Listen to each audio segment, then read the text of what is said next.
What if existence had version numbers? What if you're currently running Consciousness 3.0 and the mandatory update to 4.0 just dropped, but you never read the patch notes?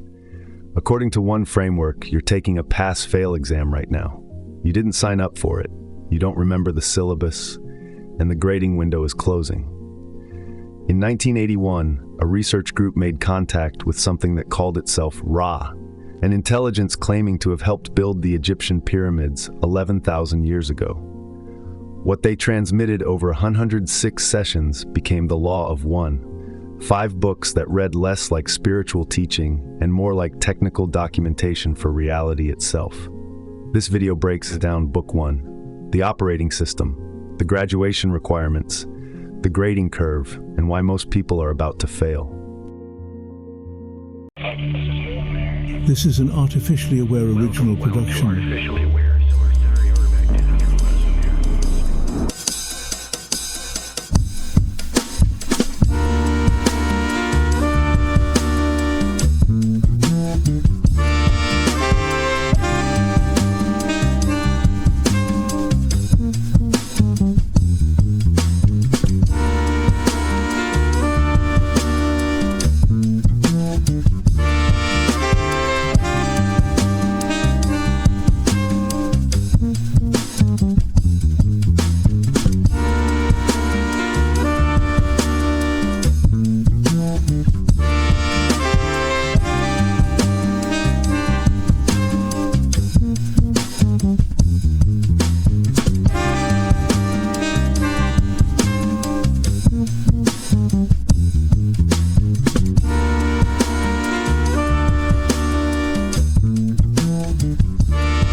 Here's the syllabus. 7 density levels of consciousness and what distinguishes each one. A polarity mechanism that determines whether you graduate or repeat. The veil of forgetting and why it's a feature, not a bug. And the harvest. Earth's species-wide assessment already underway. Whether you believe Ra is genuine extraterrestrial intelligence, an elaborate channeling experiment, or something else entirely, the framework itself is worth examining. Because if even a fraction of it maps onto reality, you'll want to know your current grade.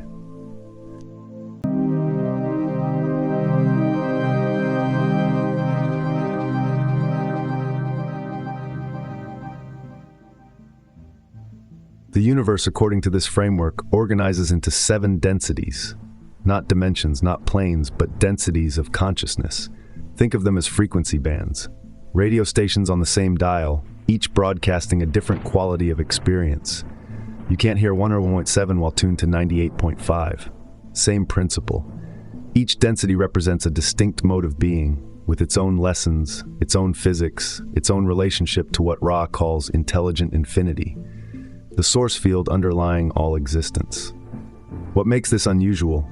It's not metaphorical. Ra speaks of densities as literal vibrational states that can be measured, transitioned between, and critically graduated from. First density is elemental: fire, water, earth, air. The basic building blocks organizing themselves into awareness. Not conscious awareness, just the rudimentary beingness of matter learning to coalesce. First density is consciousness without self-recognition. The elements don't know they exist, they simply are. Second density is biological, plants and animals. Here awareness emerges but without self-reflection. Your dog is aware of you, aware of hunger, aware of the squirrel across the yard. But your dog doesn't lie awake at night contemplating mortality or questioning its purpose. Second density beings experience the present moment fully, but don't abstract themselves out of it. They don't ask, "Why am I here?" They're simply here. Third density is where you are now. Self-aware consciousness. The defining feature isn't intelligence or tool use, it's the capacity to ask, "Who am I?" and mean it. Third density is the density of choice. It exists for one purpose: polarization. You're not here to accumulate experiences, achieve enlightenment, or escape suffering. You're here to choose a direction. More on that mechanism shortly. But understand this: third density is brief by cosmic standards. A single planet cycles through it in roughly 75,000 years. 3 major cycles of 25,000 years each. Earth is at the end of its third major cycle. The exam period is closing. Fourth density is love. Not romantic love, ontological love. Understanding that all beings are the same being. Fourth density entities are fully telepathic. The illusion of separation has dissolved. Deception becomes impossible when thoughts are transparent. This is the graduation destination for positively polarized third density beings. Fifth density is wisdom. Having mastered love, consciousness now studies the mechanics of existence itself, light and its properties, the nature of creation. Fifth density can become unbalanced. Too much wisdom without love creates detachment. Sixth density reunifies love and wisdom into unity. This is Ra's current level. They describe themselves as a social memory complex, millions of beings functioning as a single harmonious identity while retaining individual perspectives. Seventh density is the gateway density, consciousness preparing to reunify completely with intelligent infinity, completing the octave. And then Ra suggests a new octave begins. The pattern repeats at a higher order, turtles all the way up. The protocol here isn't action, it's orientation. Understanding where you are on the map so you know what game you're actually playing.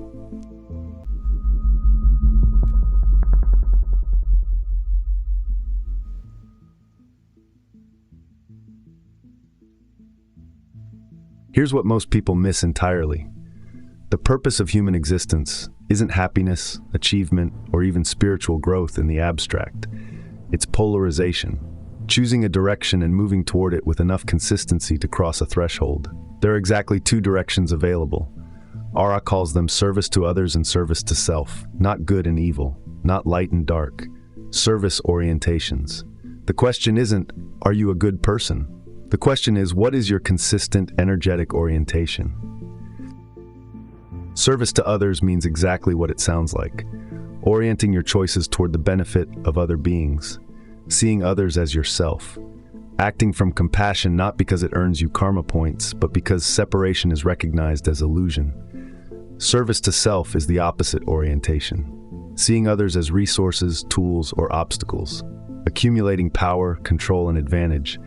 Using manipulation to bend reality toward your preferences.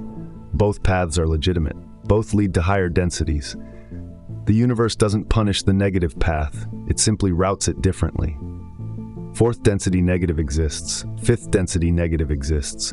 The paths don't converge until sixth density, where negative polarity can no longer sustain itself and must flip. The math matters. To graduate positive, to harvest into fourth density service to others, you need to cross 51% polarization, slightly more than half your orientation serving others over self. That's achievable. Difficult, but achievable through consistent small choices. To graduate negative, you need 95%. Near total commitment to service to self. Complete willingness to manipulate, control, and dominate without hesitation or guilt. That's a much harder threshold, which is why negative harvest numbers are always smaller. But here's the problem. Most people aren't polarizing at all. They're stuck in what Ra calls the sinkhole of indifference. 50-50. Some nice behavior, some selfish behavior, no consistent direction. A little meditation on Sunday, back to unconscious patterns by Monday. These beings don't harvest. They repeat third density, another 75,000-year cycle on another planet. Same lessons, fresh start, no memory of having done this before. The material offers a practical method, the balancing exercises. The process works like this. First, observe your emotional reactions throughout the day without judgment. Notice when you feel anger, jealousy, fear, greed, or any strong charge. Don't suppress it. Don't act on it. Just observe. Second, in meditation, recall the moment. Feel the emotion fully. Then consciously invoke its opposite. If you felt anger, invoke patience. If you felt greed, invoke generosity. Hold both polarities simultaneously. Third, and this is crucial, allow both to dissolve. Don't attach to either. The goal isn't to become artificially positive, it's to become balanced, transparent, and then to choose your orientation consciously rather than reactively. This practice, done consistently, accelerates polarization dramatically. You're not fighting your shadow, you're integrating it.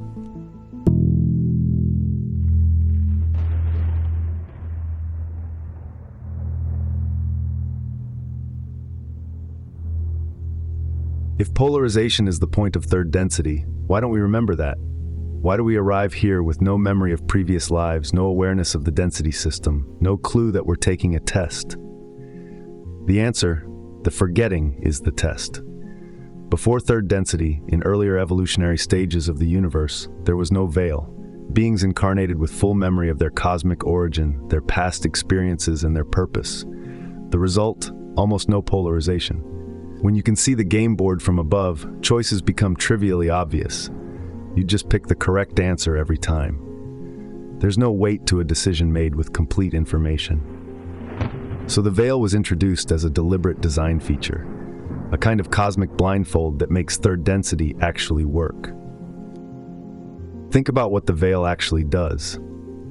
It creates genuine uncertainty. You don't know if there's an afterlife. You don't know if your choices matter cosmically.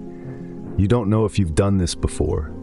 Every spiritual tradition, every metaphysical framework, every religious teaching, all of it operates downstream of the veil. You have to choose what to believe without proof. And that's precisely the point. Faith isn't meant to be a temporary state you graduate out of once you have enough evidence. Faith, choosing an orientation without certainty, is the mechanism that generates polarization. A service to others' choice made in full cosmic awareness barely registers. The same choice made blindfolded, uncertain, with no guarantee of reward, that moves the needle. Then there are the wanderers. The sessions estimate approximately 65 million beings currently incarnated on Earth are not native third density souls. They're volunteers from fourth, fifth, and sixth density who chose to incarnate here during Earth's transition period.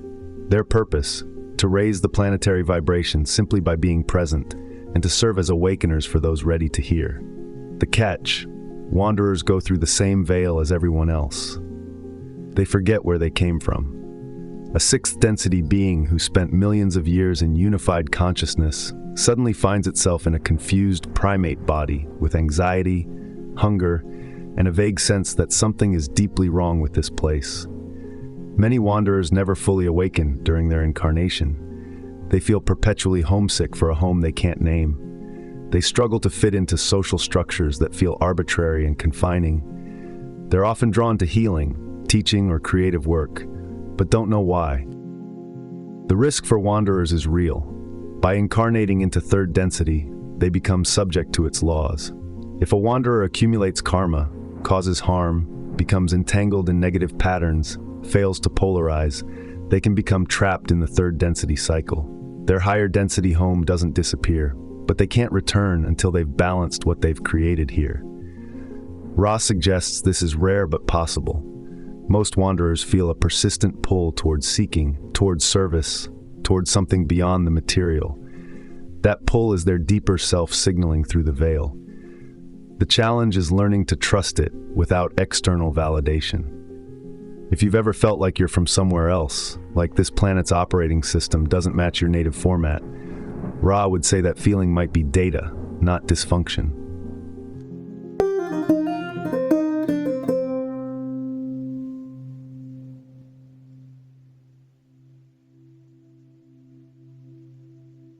The agricultural language is deliberate. Harvest isn't metaphor, it's mechanism. At the end of a 75,000-year master cycle, every consciousness currently incarnated on a planet undergoes assessment, not judgment in the moral sense. Measurement. Each being walks what Ra calls the steps of light, a graduated intensity of fourth density vibration. You walk until the light becomes too intense to tolerate. Where you stop determines your destination. Those who can walk into full fourth density light graduate, those who cannot return to third density elsewhere. The planet itself moves on regardless. Earth doesn't wait for stragglers. When was this interview conducted? 1981. At the time of contact, Earth had already begun its transition into fourth density vibration. The shift wasn't coming, it had started. Ra estimated approximately 30 years of intensifying transition, what they called disharmonious vibratory complex. Do the math. 1981 plus 30 years puts the peak transition around 2011. No specific predictions were given. Human free will makes precise forecasting impossible. But they were clear that Earth would complete its shift into fourth density. and that this shift would involve what Ra delicately called inconvenience. The planet's vibration is rising. Consciousnesses that can't match that vibration will find continued incarnation here increasingly difficult. This isn't punishment, it's physics. What happens to those who don't harvest? They'll continue third density experience on another planet capable of supporting that vibration. Earth won't be available, it's graduating too. Think of it like being held back a grade while your school closes and relocates. You're not punished, you're simply not ready for the curriculum that comes next. You'll find another school running third density lessons and continue from where you left off. No memory of this lifetime. No memory of almost making it. Just another 75,000-year cycle with fresh opportunities to polarize. Ra expresses no judgment about this outcome. Some beings need more time. The universe isn't in a hurry. For those who do harvest positive, fourth density Earth is nearly incomprehensible from our current perspective. Telepathic communication means no more misunderstanding, no more deception, no more loneliness of isolated consciousness. The physical body becomes lighter, less dense, more directly responsive to thought. Lifespan extends dramatically. 90,000 years is typical for fourth density. The lessons shift from learning how to choose love to learning how to deepen love, how to form social memory complexes, how to serve as a unified planetary consciousness. The negative harvest goes elsewhere. Fourth density negative planets exist, governed by strict hierarchy and control. Negative fourth density functions, but is inherently unstable. Empires of manipulation require constant energy to maintain. The positive path is simply more efficient, which is why it eventually absorbs the negative path in sixth density. When asked directly about Earth's harvest prospects, the answer was sobering. At the time of contact, Earth's population showed very few ready for positive harvest, and even fewer for negative harvest. The vast majority remained in the sinkhole of indifference, unpolarized, unconscious, cycling through reactive patterns without consistent direction. The Confederation was working to improve this outcome, primarily by supporting wanderers and channels who could disseminate the core message. Polarization is possible, time is short, and the choice must be made through action rather than declaration. You don't graduate by believing the right things. You graduate by consistently being the right things. But how? The answer involves reframing your entire relationship to difficulty.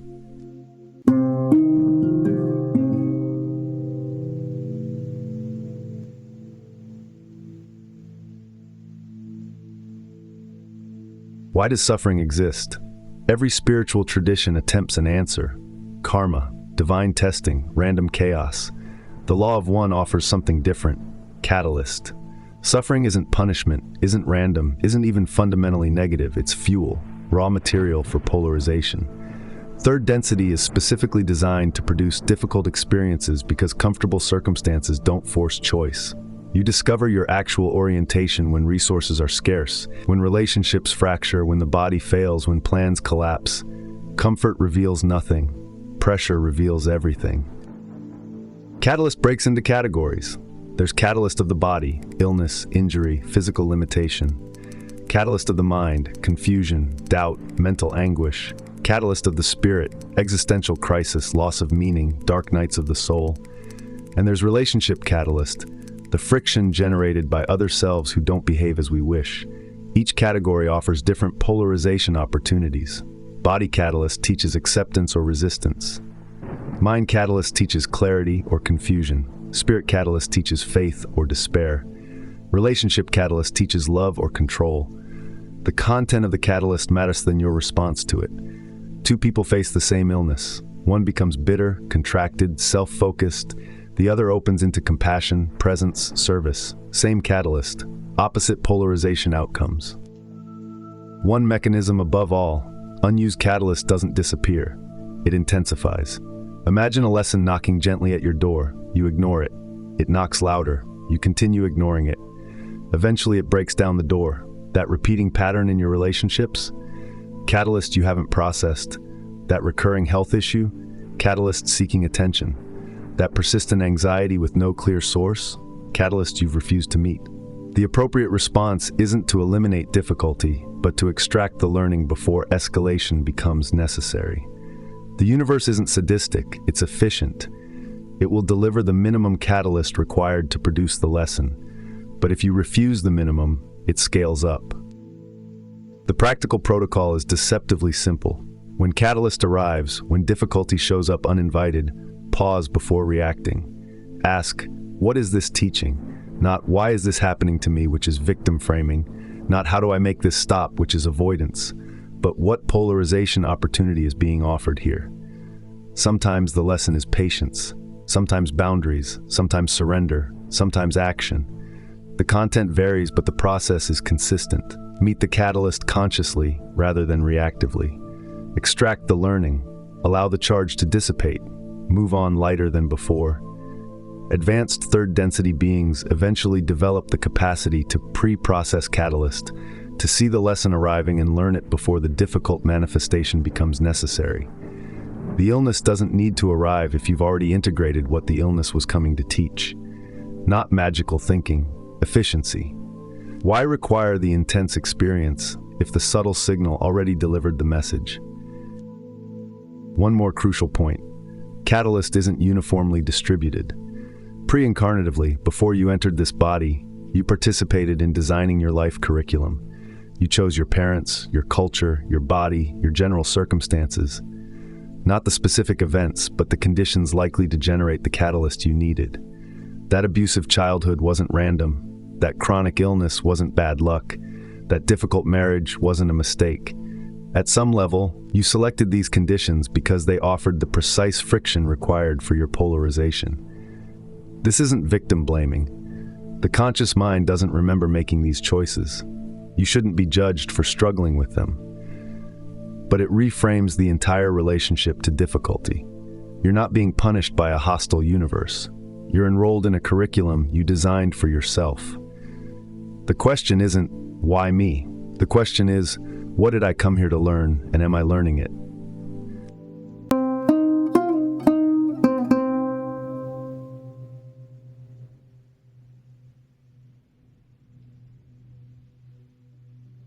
That's the architecture. 7 densities of consciousness evolution. A polarity mechanism with specific graduation thresholds. 51% for positive, 95% for negative. A veil of forgetting that makes your choices actually count. A harvest assessment that Earth is currently undergoing. And a catalyst system designed to pressure you toward polarization, whether you're paying attention or not. Ra delivered this framework across 106 sessions, over 300,000 words of precise cosmological mapping. What I've covered here barely scratches Book 1. If this resonates, if something in this framework feels like remembering rather than learning, the full Law of One material is freely available online. Link in the description. Read the source, draw your own conclusions. But understanding the system isn't the point. Using it is. Knowledge without application is entertainment. You can memorize every density, diagram every mechanism, quote Ra perfectly, and still die unpolarized. The framework isn't the point, the choice is the point. And Ra is explicit. You don't make that choice by declaration. You don't graduate by believing the right things or joining the right group or watching the right videos. You graduate by consistent demonstration, by what you actually do when no one's watching. By your behavioral pattern across thousands of small moments. Your polarity percentage isn't calculated from your peak experiences. It's calculated from your average Tuesday. So here's the question, and I'm curious what you find. Forget your self-image. Forget your intentions. Forget what you'd like to be true. Look at your actual behavior over the last 30 days. The choices you made when it cost you something. The moments you chose comfort over service. The times you chose others over self, and the times you chose self over others. If you're honest, really honest, where does your polarity actually sit right now? Not your ideal, not your potential, your current operating percentage. Are you above 51%? Below? Somewhere in the gray middle, Ra called the sinkhole of indifference?